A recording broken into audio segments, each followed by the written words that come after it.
Mwongozo wa kujifunza Biblia. Hii ni Machi 31, siku ya Jumanne.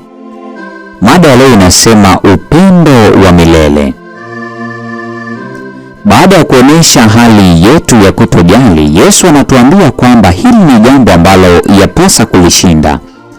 Yeye ashindaye nitampa kuketi pamoja nami katika kiti changu cha enzi, kama mimi nilivyoshinda nikaketi pamoja na Baba yangu katika kiti chake cha enzi. Ufunuo wa Yohana sura ya 3:21. Kwa baadhi yetu inaweza kuwa vita kuu zaidi ambayo tumewahi kukumbana nayo. Kwa kutambua tu hali yetu dhaifu ya kujitosheleza, kukubali kemeo la Yesu, kutubu na kupokea vazi la Yesu la haki juu yetu kwa macho ambayo yanaona hakika. Kinachoshangaza sana ni kwamba Yesu anaelewa hali yetu ya kutojali ya uvuguvugu na anajihusianisha nasi. Si kwamba Yesu aliwahi kuwa vuguvugu wakati wowote. Anasema kwake yeye ashindaye kama mimi nilivyoshinda, Ufunuo 3:21.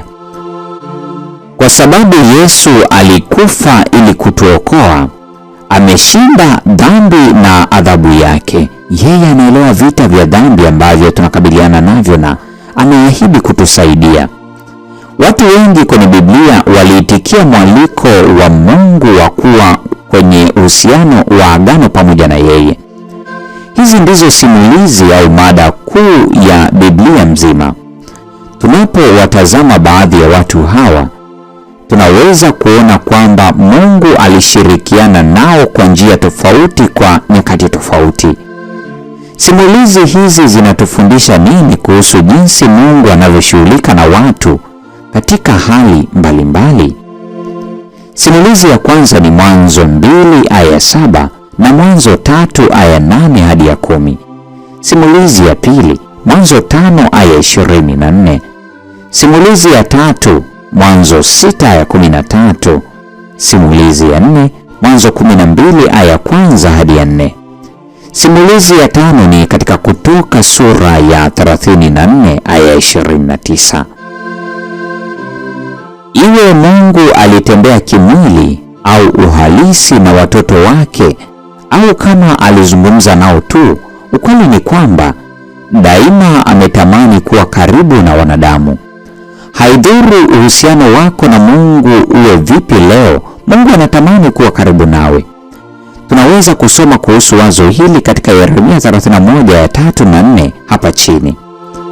Bwana aliniokoa zamani akisema, naam, nimekupenda kwa upendo wa milele, kwa hiyo nimekuvuta kwa fadhili zangu.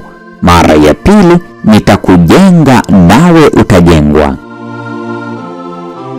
Iwe siku yako inaanza au inaisha sasa hivi, Mungu anakutafuta na kukusubiri, akitaka kukusogeza karibu naye. Anataka kujenga au kujenga upya uhusiano wako naye. Kama hilo halitokei, kosa liko upande wako, si wake. Ni mambo gani maishani mwako wakati huu ambayo usipoyashinda yanaweza kuwa yanazuia uhusiano wako na Mungu? Hii ni Machi 31, mada ikisema upendo wa milele.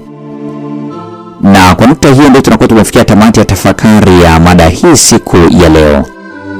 Hapo kesho tutajifunza mada inayosema kaa.